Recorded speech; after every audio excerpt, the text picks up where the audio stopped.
Assalamualaikum warahmatullahi wabarakatuh. Apa kabar anak-anak? Semoga kita dalam keadaan sehat walafiat ya.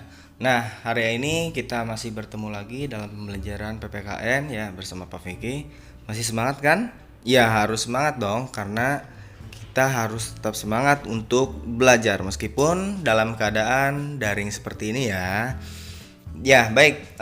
Pada pertemuan hari ini ya kita akan membahas tentang keputusan bersama. Ya, keputusan bersama. Kalian tahu keputusan bersama itu apa? Oke, baik kita cari tahu sekarang.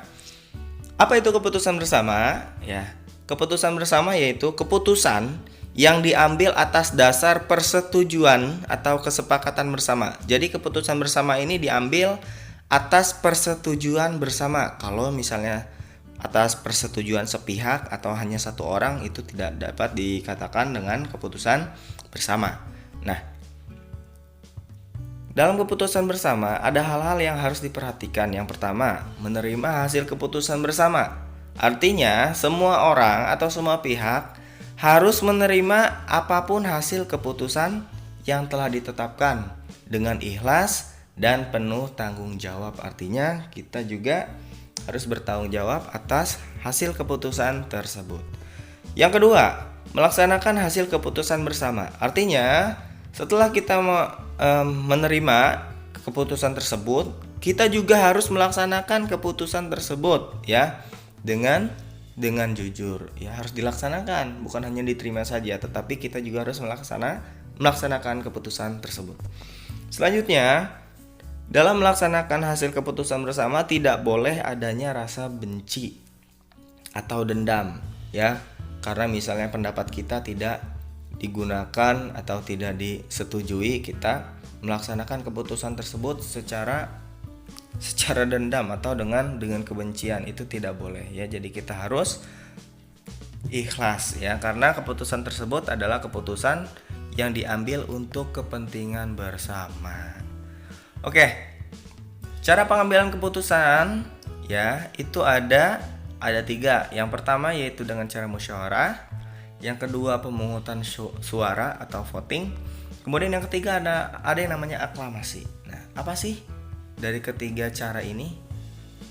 Baik, kita bahas sekarang. Yang pertama yaitu musyawarah. Pengertian musyawarah. Musyawarah adalah upaya untuk menyelesaikan permasalahan atau persoalan ya dengan mencapai keputusan dari penyelesaian masalah di dalam sebuah masyarakat. Artinya, musyawarah ini adalah usaha untuk menyelesaikan masalah ya dengan cara mengambil keputusan untuk menyelesaikan masalah yang ada di masyarakat ya. Nah, musyawarah ini berasal dari bahasa Arab ya atau yang artinya berunding ya, berasal dari kata suara artinya berunding ya. Jadi musyawarah ini berasal dari bahasa Arab. Nah, kemudian kita lanjutkan ke tujuan musyawarah. Apa sih tujuan dari musyawarah tersebut? Musyawarah itu memiliki tujuan untuk mencapai atau memperoleh mufakat atau keputusan bersama ya. Pada dasarnya musyawarah ini adalah prinsip demokrasi. Artinya ketika kita melaksanakan kegiatan musyawarah ini berarti kita sudah melaksanakan prinsip demokrasi ya. Jadi tujuan musyawarah itu untuk mencapai mufakat atau keputusan bersama. Nah, ketika musyawarah ini tidak bertemu jalan keluarnya atau tidak menemui jawaban dari permasalahan, maka biasanya akan dilaksanakan voting. Tahu voting?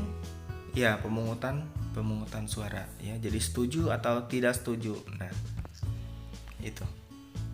Kita lanjut ke manfaat musyawarah. Musyawarah memiliki manfaat, diantaranya melatih untuk menyampaikan pendapat atau ide ya. Di sini berlatih untuk berani untuk menyatakan pendapat. Jadi ketika kita punya pemikiran atau punya ide, maka diungkapkan dalam forum musyawarah tersebut. Yang kedua, masalah dapat segera terpecahkan. Kenapa? Karena masalah tersebut dipikirkan oleh banyak orang. Artinya, setiap orang memiliki pemikiran dan ide masing-masing untuk menyelesaikan masalah tersebut. Selanjutnya yang ketiga, hasil keputusan yang diambil menguntungkan semua pihak. Nah, manfaat musyawarah ini di samping menyelesaikan masalah dengan cepat, juga mendapatkan hasil keputusan yang dapat menguntungkan semua pihak, ya. Jadi tidak hanya satu individu saja yang dipikirkan, tapi semua peserta di situ dipikirkan. Yang keempat, dapat menyatukan pendapat yang berbeda. Nah, dalam kegiatan musyawarah ini juga bisa menggabungkan, ya, menyatukan pendapat yang berbeda-beda. Selanjutnya adanya kebersamaan. Nah, dengan adanya musyawarah ini juga dapat mempererat yang namanya tali silaturahmi di antara anggota atau peserta, ya. Contoh musyawarah, sebenarnya kita sudah sering melihat atau melakukan yang namanya musyawarah. Contohnya, misalnya musyawarah di dalam keluarga. Musyawarah pembagian tugas bersih-bersih rumah. Biasanya nanti dipimpin oleh ibu atau ayah kalian ketika hari libur, ya. Kakak bagian ini ya, ngepel rumah, kemudian adik bagian menyapu halaman, ibu bagian beres-beres benda, dan ayah bagian misalnya memperbaiki perabotan yang rusak. Nah, itu misalnya dalam kegiatan di musyawarah dalam keluarga. Atau musyawarah menentukan tempat liburan, ya, liburan mau kemana nih? Oh, si kakak mau kemana? Mau ke pantai, si adik mau ke gunung, si mama mau ke tempat saudara. Nah, dirundingkan baiknya seperti apa, nanti akan ketemu jawabannya, dan itu bisa diterima oleh semua anggota keluarga. Selanjutnya, yang kedua, dalam lingkungan sekolah. Nah, di lingkungan sekolah juga kita melaksanakan yang namanya musyawarah, yaitu pemilihan ketua kelas. Kemudian musyawarah saat menentukan perlombaan, ya. Biasanya wali kelas kalian kan mengumumkan nih, anak-anak kita mau ada lomba 17-an, lombanya ada ini, siapa yang mau ikut ini. Nah, biasanya kan ada seperti itu, ya. Jadi kita juga melaksanakan kegiatan musyawarah di lingkungan sekolah. Kemudian yang ketiga, yaitu di lingkungan masyarakat. Nah, ini juga sering kita lihat ayah kalian, ya, mungkin ayah kalian suka diundang untuk rapat, ya, rapat panitia 17-an atau rapat panitia Muharram gitu, atau hari besar Islam gitu, ya. Kemudian rapat untuk pembagian ronda, siskamling, dan lain sebagainya. Itu adalah salah satu contoh bentuk musyawarah di lingkungan masyarakat. Nah, di lingkungan negara pun sama, ada kegiatan musyawarah, yaitu rapat anggota DPR untuk menentukan kebijakan-kebijakan terhadap rakyat, ya, terhadap kita, dan mudah-mudahan kebijakan yang diambil itu berpihak kepada rakyat, ya. Kita doakan saja. Kemudian yang selanjutnya yaitu voting atau pemungutan suara. Apa sih voting itu? Voting itu mengambil suara terbanyak dari peserta yang hadir pada kegiatan musyawarah. Nah, voting terbagi menjadi dua, yaitu voting terbuka dan tertutup, ya. Nah, voting tadi kan dibagi menjadi dua macam, ya. Ada voting yang terbuka dan tertutup. Nah, voting terbuka itu maksudnya apa? Artinya, peserta rapat memberikan suara dengan menyatakan setuju atau tidak setuju, atau juga abstain, tidak memberikan suara. Jadi si peserta itu hanya berkata setuju atau tidak setuju dengan pendapat atau keputusan yang diberikan. Ketika setuju, ya, kemudian yang lebih banyak yang setuju, maka sudah selesai, diperolehlah keputusannya.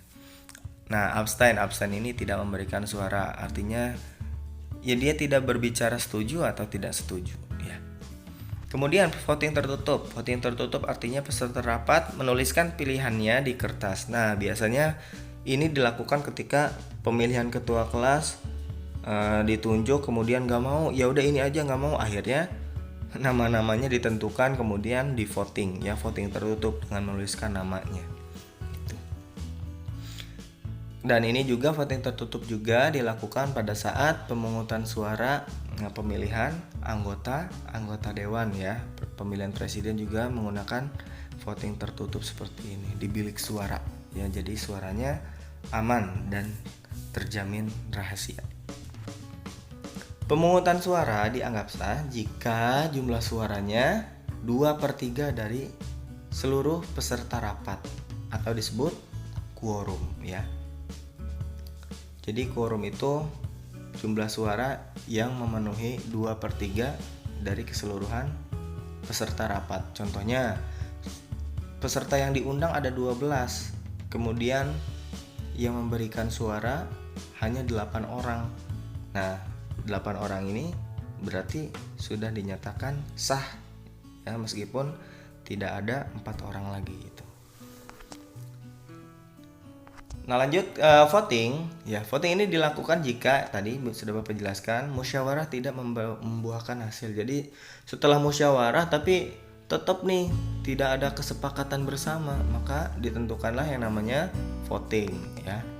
Kemudian yang kedua, waktunya terbatas. Nah, contoh misalnya, coba kalau misalnya pemilihan anggota DPR atau pemilihan presiden dilakukan dengan cara musyawarah, seluruh warga Indonesia berkumpul, wah bagaimana jadinya itu ya, sedangkan waktunya terbatas. Makanya dilakukan voting atau pemungutan suara ya. Nah, yang ini yang tadi yang bahas ya, jumlah pesertanya harus 2/3 total peserta rapat yang diundang ya. Oke, kita lanjutkan kegiatan voting ya. Pemilihan ketua kelas, pemilihan RT dan RW ya, kalian juga suka melihat ya atau sudah melakukan ya. Kalau kalian mungkin pemilihan ketua kelas, kemudian pemilihan bupati ya, dan yang lain sebagainya. Nah, ini adalah beberapa contoh dari voting ya, pemungutan suara. Oke, lanjut yang selanjutnya ya, cara yang ketiga yaitu aklamasi. Aklamasi adalah semua peserta rapat menyatakan setuju tanpa melalui pemungutan suara.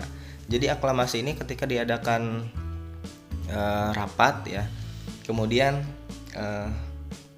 moderator memberikan statement atau pandangan terhadap permasalahan, kemudian semuanya memberikan kata setuju dengan apa yang diungkapkan, maka itu disebut dengan aklamasi. Jadi nggak ada lagi tuh yang namanya voting-votingan ya.